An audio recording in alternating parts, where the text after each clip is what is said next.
السلام علیکم۔ قرآن میں پڑوسی کے سلسلے میں کیا ارشاد فرمایا ہے؟ پڑوسی اگر غیر مسلم ہو تو ہمیں کیسا سلوک کرنا چاہیے؟ ہمسائے کے معنی کیا ہیں؟ خدا کی قسم وہ مسلمان نہیں، حضور صلی اللہ علیہ وسلم نے کس کے لیے کہا ہے؟ آئیے ان سوالوں کے جواب تلاش کرتے ہیں۔ ہمسایہ پڑوسی کو کہتے ہیں۔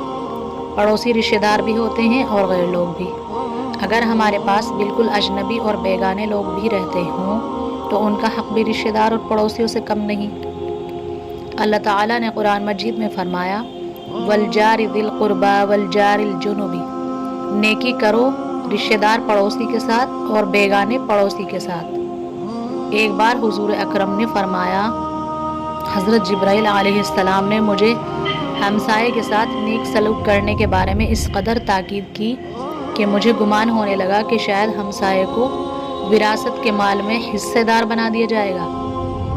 حضور اکرم صلی اللہ علیہ وسلم نے ارشاد فرمایا، ایسے آدمی کا ایمان کامل نہیں جو خود تو پیٹ بھر کر کھاتا ہے اور اس کا پڑوسی بھوکا سوتا ہے۔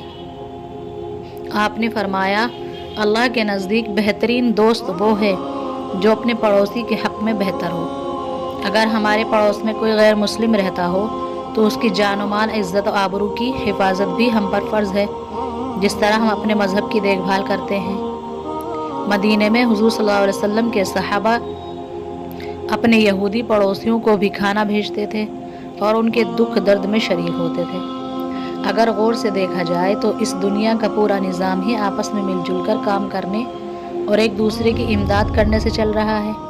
اسی طرح ایک گھر کے لوگوں کو آپس میں مل جل کر کام کرنے کی ضرورت ہے۔ جب تک سب لوگ ایک دوسرے کی مدد نہیں کریں وہ ہرگز کامیاب زندگی نہیں گزار سکتے۔ ایک دوسرے کے پڑوس میں رہنے والے لوگ بالکل اسی طرح ہیں جس طرح دیوار کی اینٹیں، جس طرح دیوار کی ہر اینٹ دوسری اینٹ کے سہارے قائم رہتی ہے، اسی طرح محلے کا نظام پڑوسیوں کے تعاون سے قائم رہتا ہے۔ ہمیں زندگی میں آرام اس وقت مل سکتا ہے کہ ہم ایک دوسرے کا سہارا بنیں اور دوسروں کے ساتھ مل جل کر رہیں۔